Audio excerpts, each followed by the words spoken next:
Tonight on our news, Carnival is getting a head start on its cruise port project in Grand Bahama. Find out how government and private sector officials are lending their support.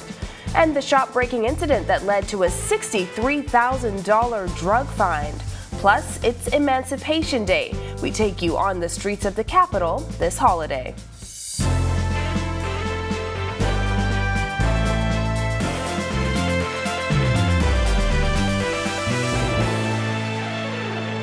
Welcome to our news and thanks for joining us on this Emancipation Day. I'm Christina Dragovich.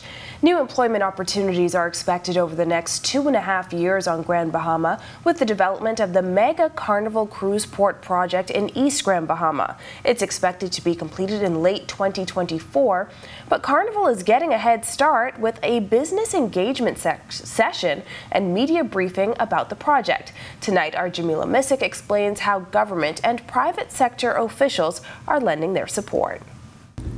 President of the Grand Bahama Port Authority, Ian Roll, says GBPA has a vision to create critical mass for the island.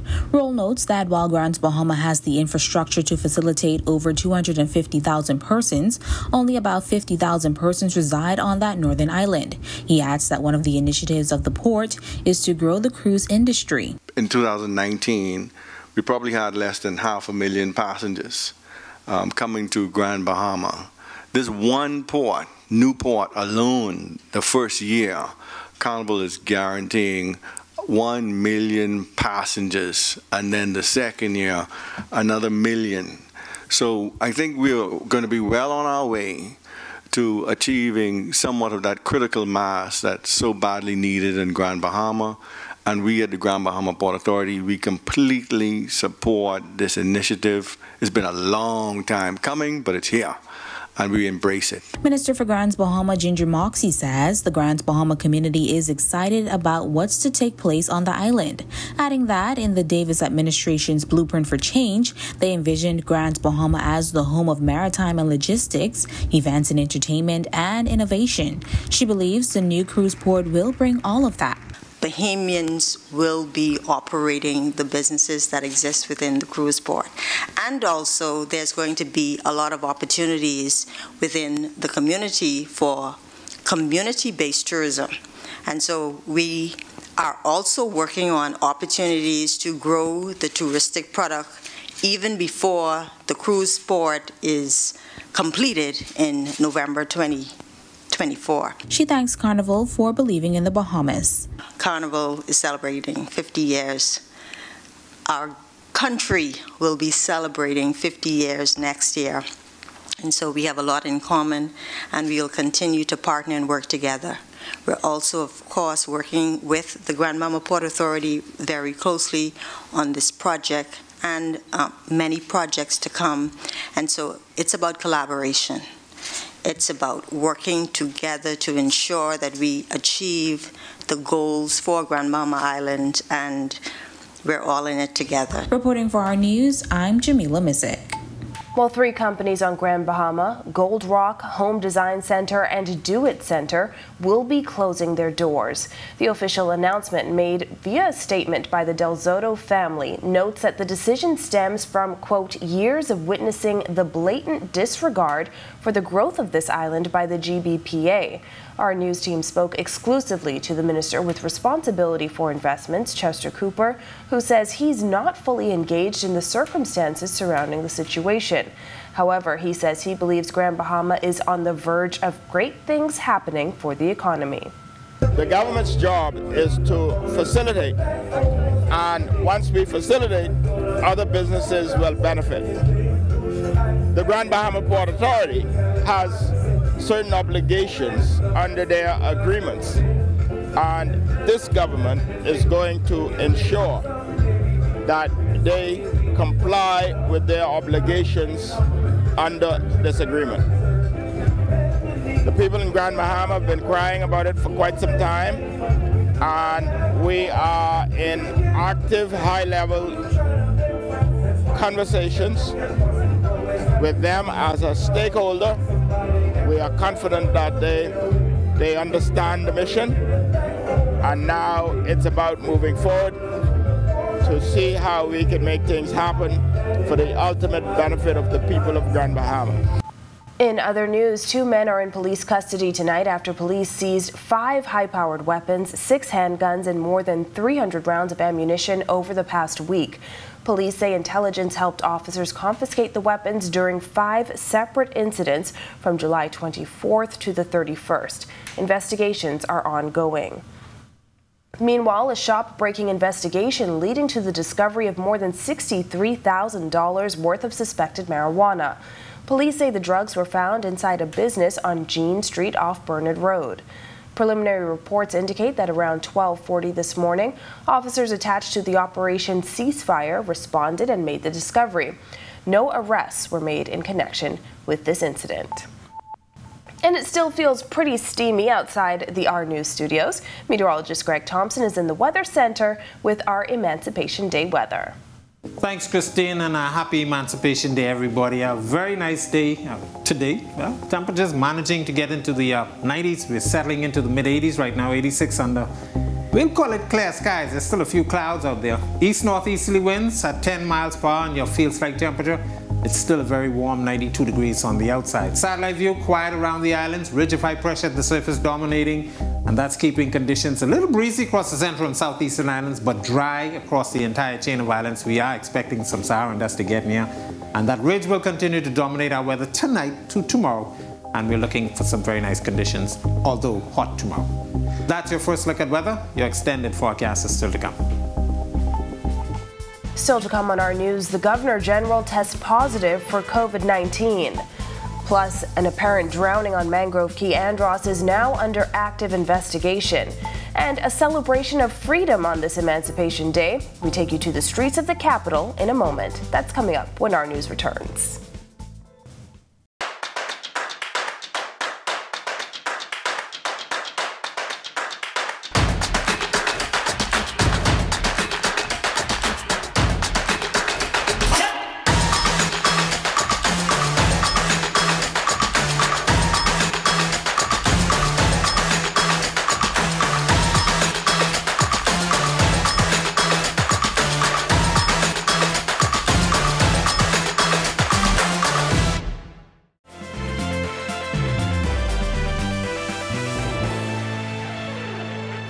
Governor General Sir Cornelius A. Smith has tested positive for COVID-19. This is the second time the Governor General has tested positive for the virus.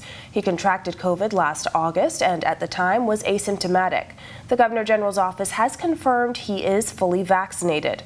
According to Provision 34 of the Constitution, Cynthia Pratt has been appointed deputy to the Governor General.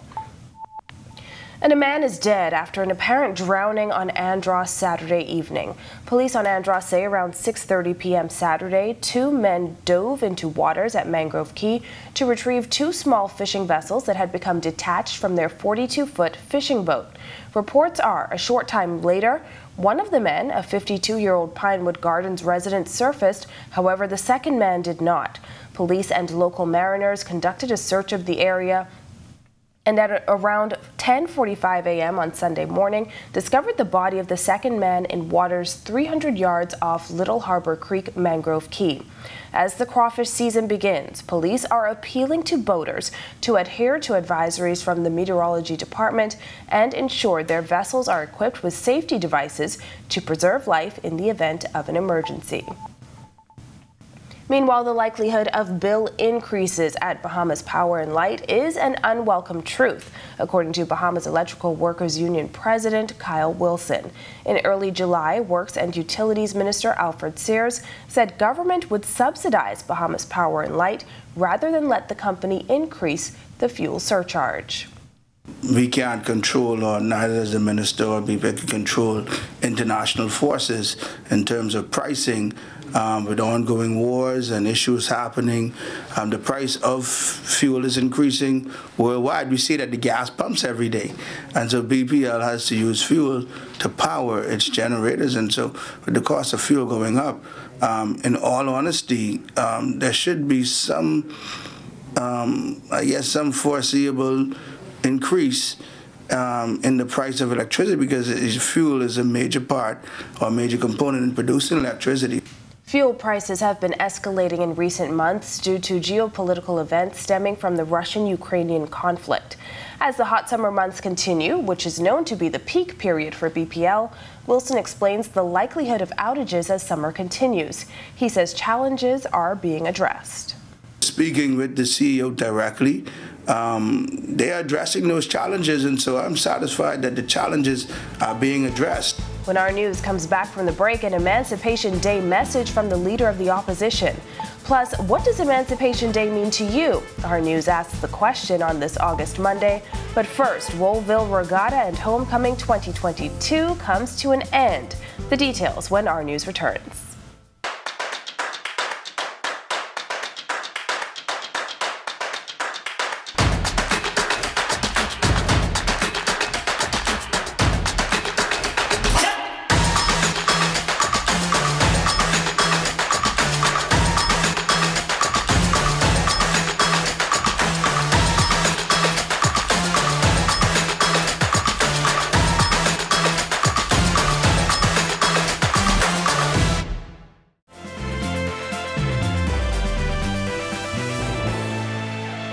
This is our news. Welcome back. The 78th annual Rollville Regatta and Homecoming Festival wrapping up in Exuma today. It was a fun-filled weekend as families were finally able to gather in large numbers and celebrate Bahamian history and culture. Our Megan Shepherd speaks with some Exuma descendants who share their fondest memories of the historic regatta. Any Exuma resident would tell you that the Rollville Regatta is the longest running regatta in the country. And in the spirit of celebrating 78 years, our news team spoke to a few residents and descendants who took us down a walk on memory lane, sharing some of their fondest memories of visiting the regatta growing up here on Exuma. First up, sharing his childhood memory, Deputy Prime Minister and a Member of Parliament for Exuma, Chester Cooper. So back in the day, we went as kids. We stood on the shore and we understood the sport of sailing. We looked out to sea and we understood when Raleigh Gray was going to tack and when he was going around the buoy. We don't see so much of that anymore. And there used to be a small Kamalami boat racing as well. That was exciting. Naoshi Taylor no longer lives on Exuma, but she says reconnecting is always the highlight for her. And when it comes to Pamela Roll's store, well, her teenage adventures stand out most. Happening to see everyone you haven't seen in a long, long, long time. Growing up as a young teenager, there's a club up on the hill called Hilltop Tavern. As a young girl, that was my favorite thing, to get dressed up and go to the club at night, because that's 5, 6 o'clock and you don't have to worry, you can walk the road at any time, and that's my favorite memory of going to Hilltop Tavern. Danny Strawn is now the chairman and commodore of the National Family Islands Regatta. He fondly recalls watching one of the greatest to ever do it. The National Family Island Regatta started in 1954, and I was a little boy, almost then. And I used to sneak away from home to come down to Georgetown to watch the races. And during that time, my hero was Raleigh Gray. Raleigh Gray was the Grand Master. He dominated sloop sailing for almost 50 years. And so he was my hero, and so I really enjoyed coming down, watching him sail in Elizabeth Harbor. Reporting for our news, I'm Megan Shepherd. Well, from Fort Montague in the east to Gambier Village in the west, Bahamians across New Providence are in celebration mode for Emancipation Day. At Fort Montague, the Antiquities Monuments and Museum Corporation held a cannon firing reenactment drill and tours of the fort. AMMC Director Dr. Christopher Curry tells our news more than 100 people had visited the site. Curry says they were hoping to see more than 200 people by the end of the day. But we thought because we would have a large number of Bahamians and visitors here on our beach celebrating the holiday, that we would provide a little bit more touch. We do weekly cannon fire simulations at Fort Fincastle every week, but we decided to focus on Montague today because of the beach and the location.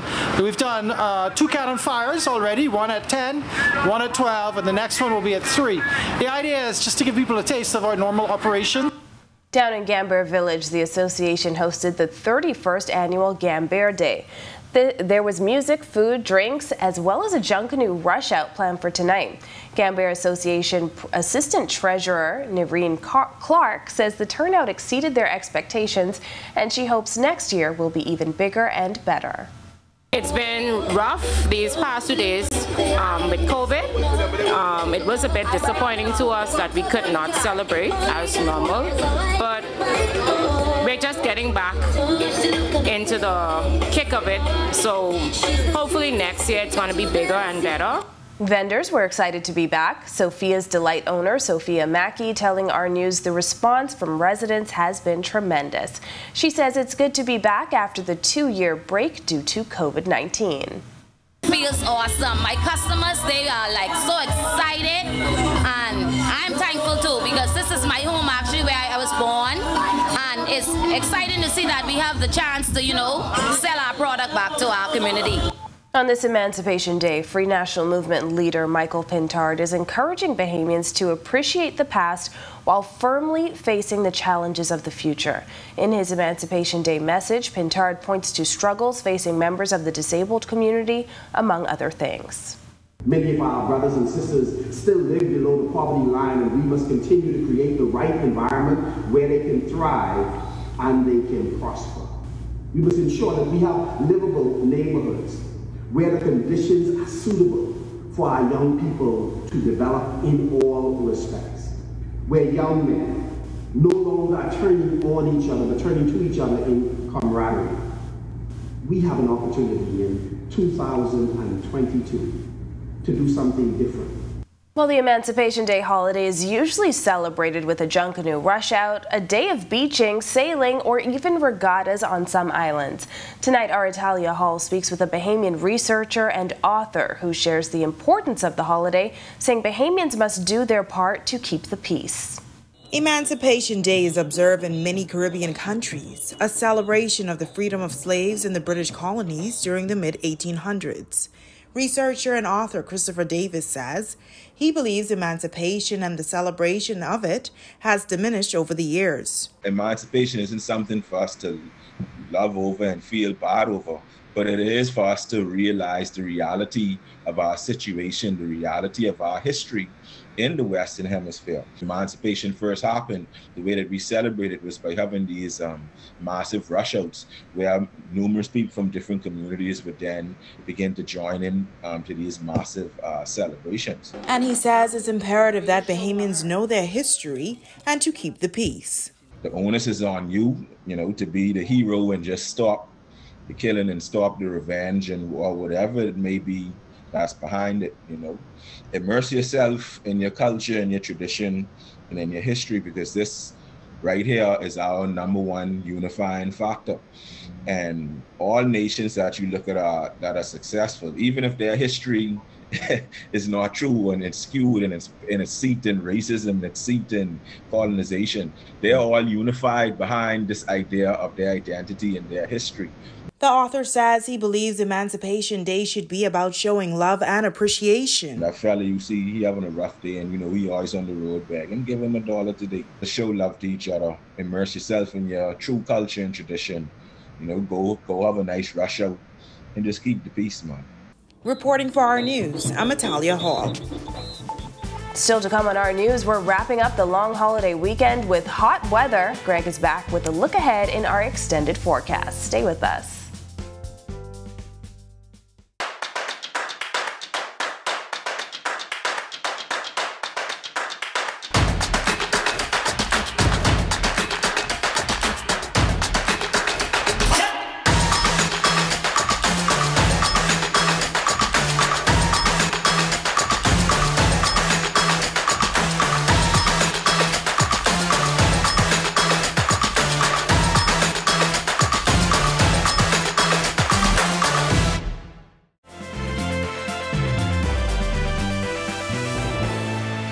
Welcome back to our news.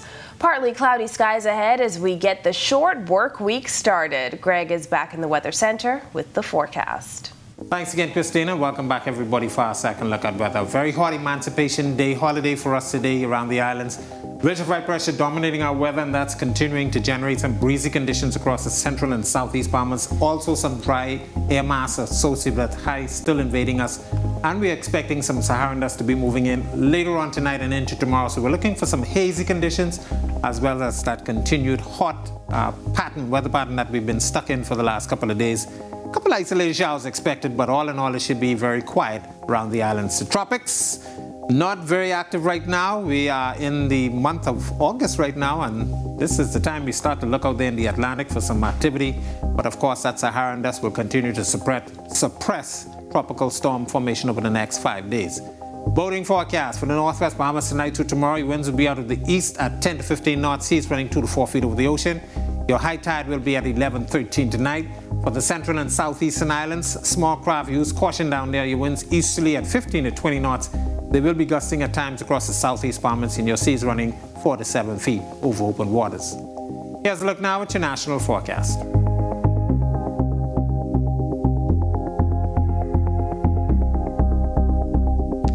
In your extended forecast for the next 7 days, quiet around the area. That Saharan dust will be invading us, so we're looking at, once again, hot and hazy conditions through about the end of the week. We do expect a tropical wave to get in here sometime by Friday, so we're looking at some increase in shower activity by then. That's a look at our weather. Make it a safe holiday weekend. Thanks, Greg, and thank you for joining us for our news tonight. On behalf of the entire team, I'm Christina Dragovich. Have a beautiful evening, Bahamas.